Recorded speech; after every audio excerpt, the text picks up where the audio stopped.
Hello friend, how are you all? I hope you are well. Welcome to this video. Friends, आज की ये video में आपको बताऊंगा कि आप जो है पेपल से पेपल अकाउंट में पैसे किस तरह से ट्रांसफ़र कर सकते हैं।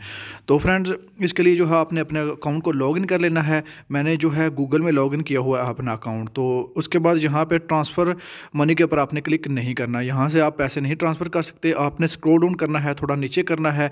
नीचे करने के बाद आपको यहाँ पर ऑप्शन मिलेगा सेंड और रिक्वेस्ट पेमेंट। तो फ्रेंड्स, आपने इसके ऊपर क्लिक कर लेना है। तो मैं इसके ऊपर क्लिक कर देता हूं और इसके ऊपर आप क्लिक करेंगे। उसके बाद आपके सामने पेपल का एक न्यू जो है पेज ओपन हो जाएगा और यहाँ पे देख सकते हैं ये लोडिंग हो रहा है और हमारे पास जो है पेपल का एक न्यू पेज ओपन हो रहा है। तो फ्रेंड्स, यहाँ पे हमारे पास ये पेज है, ये ओपन हो चुका है फाइनली। तो इसके बाद जो है यहाँ पे आप अपने जिस बंदे को आपने पैसे भेजने हैं, मनी ट्रांसफ़र करनी है, आपने उसका ईमेल एड्रेस लिखना है। ये कॉन्टैक्ट हैं सारे, इनको मैं पैसे भेजता रहता हूँ, ये यहाँ पे शो हो रहे हैं। और यहाँ पे आपने अगले बंदे का नेम भी लिख सकते हैं, मोबाइल नंबर भी लिख सकते हैं, यूज़र नेम लिख सकते हैं और ईमेल एड्रेस लिख सकते हैं। तो मैं आपसे ये सजेस्ट करूँगा आप यहाँ पे ईमेल एड्रेस ही लिखें अगले बंदे का, और उसका ईमेल एड्रेस लिख के आप उसको तभी जो है पैसे सेंड करें, और ताकि यहाँ पे कोई भी किसी किस्म की गलती ना हो। और इसके बाद जो है मैं यहाँ पे नेम लिखता हूँ। नेम लिखेंगे तो आपको यहाँ पे नीचे शो हो जाएगी अगले बंदे की आईडी।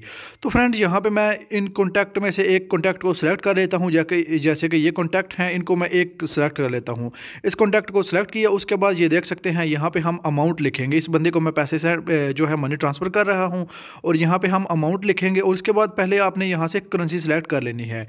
आप किस करेंसी में जो है अगले बंदे को पैसे भेजना चाह रहे हैं, मनी ट्रांसफ़र करना चाह रहे हैं। तो यहाँ पर मैं करेंसी सेलेक्ट कर लेता हूँ। यहाँ पे यूरो, उसके बाद मलेशिया रिंगट और यूएसडी डॉलर हैं। तो मैं यहाँ पे जो है यूरो में ही सेंड करूँगा और अगले बंदे को जो रिसीव होंगे उसको डॉलर्स में रिसीव होंगे, क्योंकि उसका अकाउंट जो है वो डॉलर्स में बना हुआ है, तो वो डॉलर्स में उसको रिसीव होंगे। यहाँ उसने करेंसी जो है डॉलर सेलेक्ट की हुई है। उसके बाद यहाँ पे $50 मैं अगले बंदे को जो है 50 जो है यूरो में अगले बंदे को सेंड करूँगा और उसको जो है $54.32 जो है मिल जाएंगे। तो ये इस तरह से आपने अमाउंट सेलेक्ट कर ली है। अमाउंट सेलेक्ट करने के बाद आपने स्क्रॉल डाउन करना है और आपने यहाँ से कंटिन्यू कर देना है और अगले बंदे को पैसे सेंड हो जाएंगे।